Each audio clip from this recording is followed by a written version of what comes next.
Il sole della nuova giornata è quello della nona tappa della traversata carnica. Dopo una notte passata al passo del Cason di Lanza, adesso avremo 15 km che ci accompagneranno negli altopiani della Val Dolce verso il passo di Pramollo, confine italo-austriaco.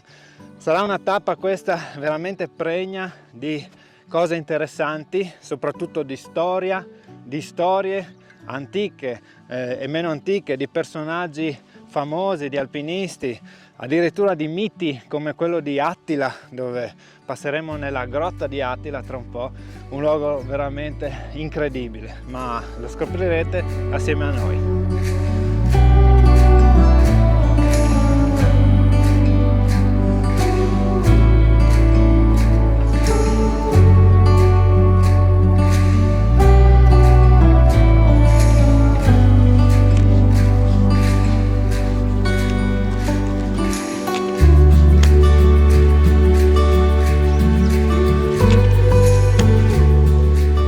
La grande storia è passata anche di qua.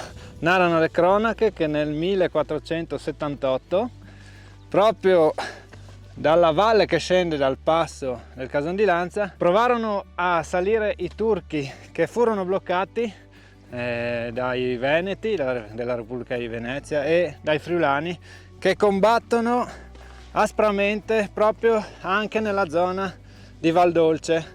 È là infatti che vengono ritrovate poi successivamente le punte delle lance che danno il nome appunto a Lanza, Cason di Lanza, e anche una piccola montagna simpatica che è quella cima là che si chiama Zug della Guardia, deriva il suo nome proprio dalla guardia che stava a presidiare guardando verso oriente se le invasioni arrivavano.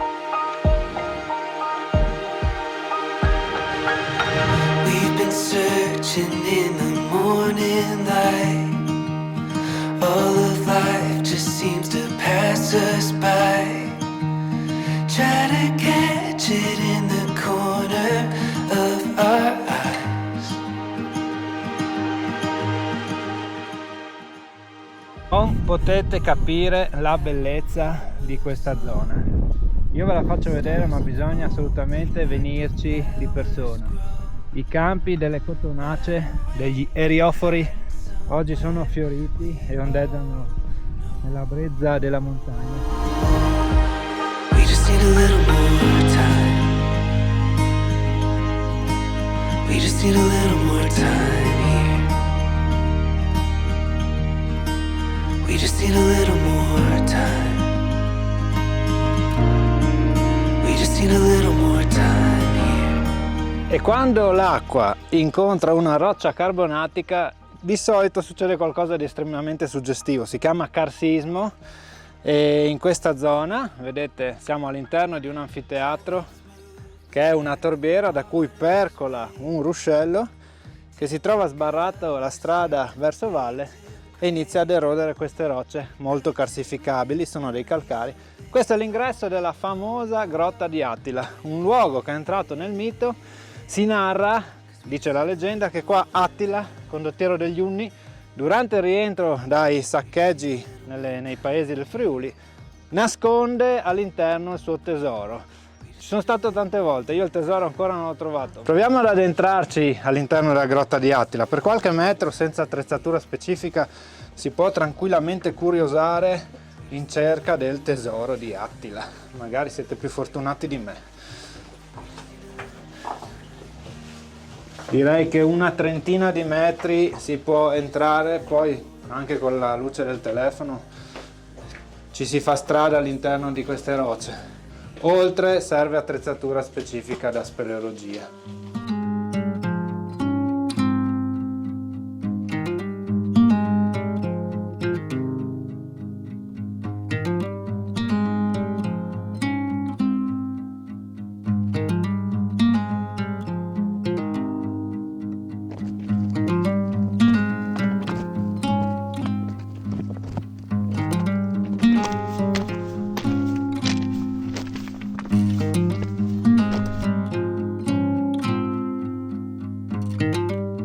E si continua, siamo sotto le pendici della cresta di Alp che attraverseremo lungamente con questo sentiero in quota verso la valle di Ype, verso la sella dove incontreremo il bivacco Lomasti.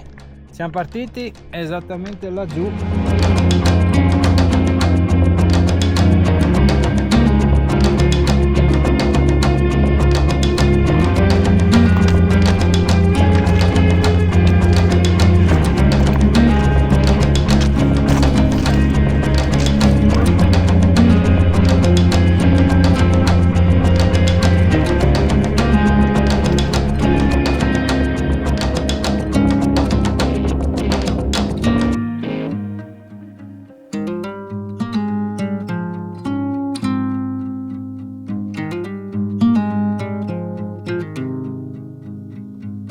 E siamo giunti alla sella di Ype e subito sotto troviamo il bivacco Lomasti.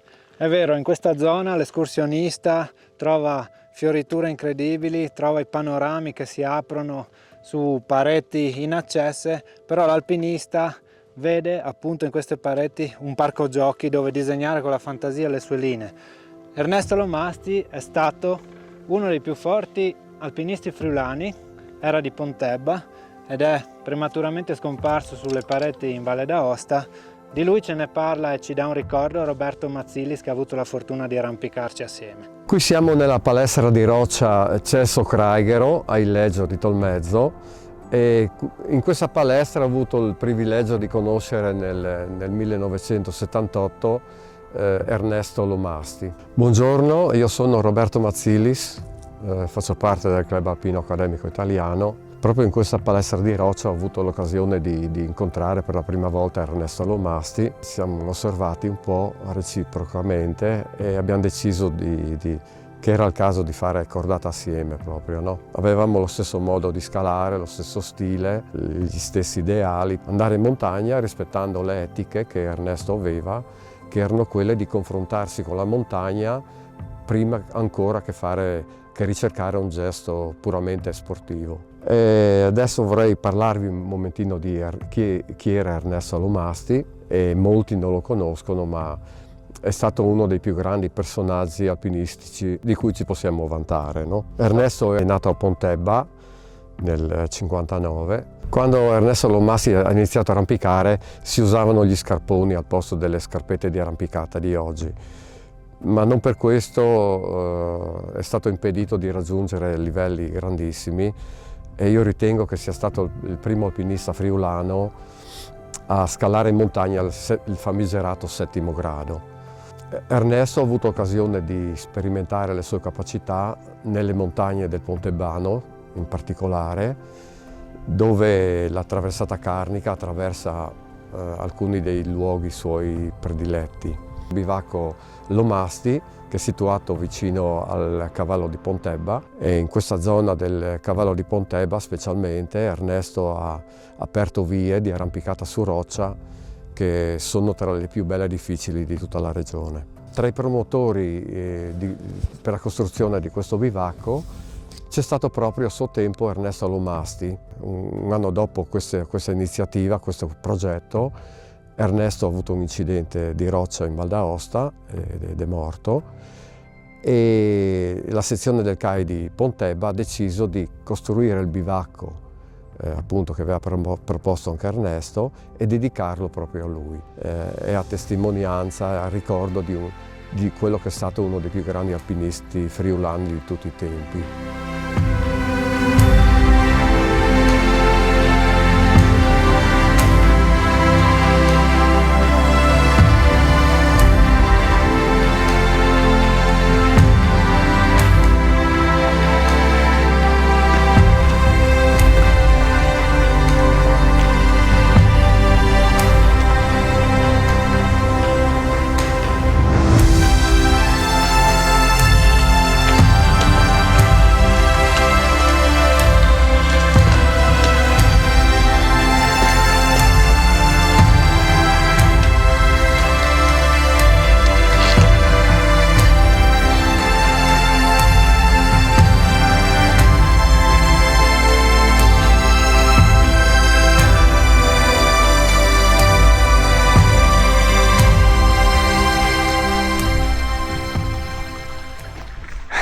decisamente altre realtà.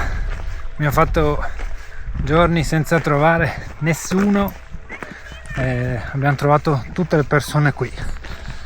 Vabbè.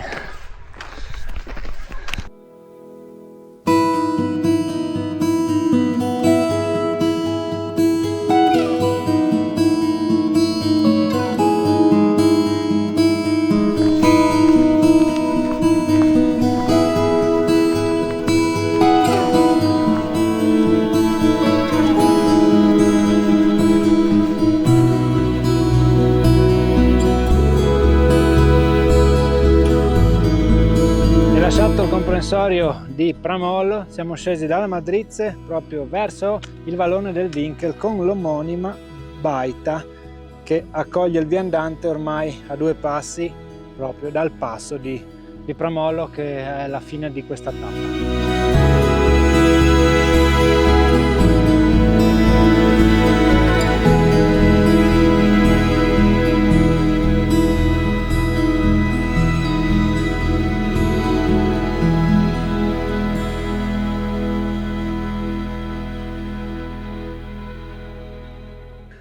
C'è l'acqua, c'è il prato mollo, quindi siamo arrivati a Pramollo.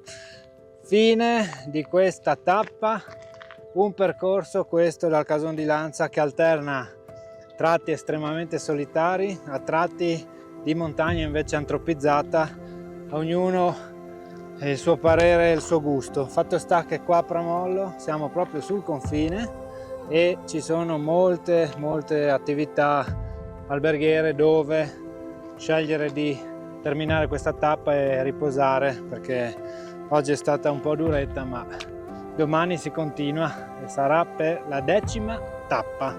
Pramollo, Rifugio Nordio. Ciao!